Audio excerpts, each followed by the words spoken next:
আসসালামু আলাইকুম সবাইকে। সবাই কেমন আছেন? নিশ্চয়ই সবাই ভালো আছেন। আলহামদুলিল্লাহ আমিও আপনাদের দোয়ায় অনেক অনেক ভালো আছি। আজকে দেখেন প্রচুর রোদ বের হয়েছে, আর এই ভিডিওটা শুক্রবারের দিন, আর শুক্রবারে প্রচুর রোদ বের হয়েছে। রোদ দেখে তো আমি যত কাপড় চোপড় ছিল অনেক ভিজেছি আর খেঁচেছি, কারণ বেশ কয়েকদিন রোদ ছিল না, বৃষ্টির কারণে কাপড় চোপড় ধোয়া হয়নি।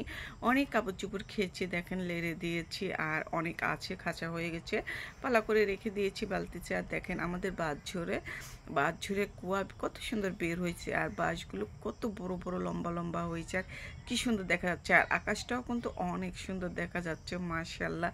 আমার কাছে অনেক ভালো লাগতেছে এতদিন পর এত ঝলমলে রোদ দেখে। যাই হোক, এই তো সকালবেলা রান্না বান্না কিছুই করিনি, কারণ এই তো অনেক কাজ করেছি। রোদ বের হয়েছে, অনেক উঠান ঘর বাড়ি সব ঝাড়া পোছা করেছি, মুছেছি, আর রান্না বান্না করিনি। আমার মেয়ে এই দিকে এই যে লুডুস খেয়ে নিয়েছে, সকালে ঘুম থেকে উঠে ও খেয়েছে, আমিও লুডুস খেয়েছি। আর তারপরে যে দুপুরে রান্না বান্না করার জন্য এই তো মাংস বের করেছি, গরুর মাংস বের করেছি। এটা আপনার ভাইয়াই কিনে দিয়ে গিয়েছে, আর রান্না করা হয়নি। আজকে বের করেছি যেহেতু শুক্রবারের দিন, মেয়ে বলতেছি আম্মু একটু ভালো রান্না বান্না করো, এই জন্য ওর জন্য গরুর মাংস আর আমার জন্য সিমের বিচি।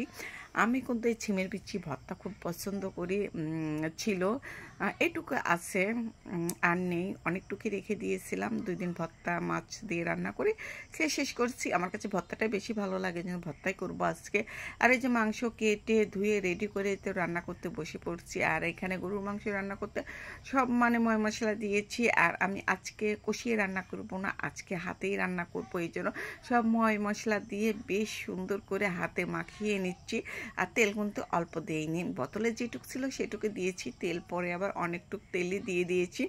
মাখিয়ে যে তুলে দিয়েছি, চুলাটা অন করে এতে তুলে দিয়েছি। আর আমি তো মাটির চুলা এখন রান্না করতে পারতেছি না, কারণ আমার বাড়ি ঘরের অবস্থা যে অবস্থা হয়ে আছে, রান্নার পিসটা ঠিক করতে হবে। তারপরে বৃষ্টি, এদিকে এই যে বাড়ির কাজ করতে লাগে সব লন্ডভন্ড, এই জন্য আমি বেশ কিছুদিন গ্যাসেই রান্না করতেছি। আর দেখেন রান্না করতে করতে কিন্তু আমার অনেক কাপড় চোপড় কিন্তু শুকিয়ে গেছে, এগুলো আবার তুলে নিয়ে যেগুলো খাঁচে আছে সেগুলো আবার তো তুলে দেবো। আর আমার গরুর মাংসটাও কিন্তু অন্য চুলাতে দিয়ে দিয়েছি, আর দিয়ে নামিয়ে রেখে আমি ছিম ভাজিটা করে নিচ্ছি। আর এই ছিম ভাজি এইভাবে ভাতটা করলে কিন্তু আমার কাছে অনেক মজা লাগে, আমার কাছে খেতেও অনেক ভালো লাগে।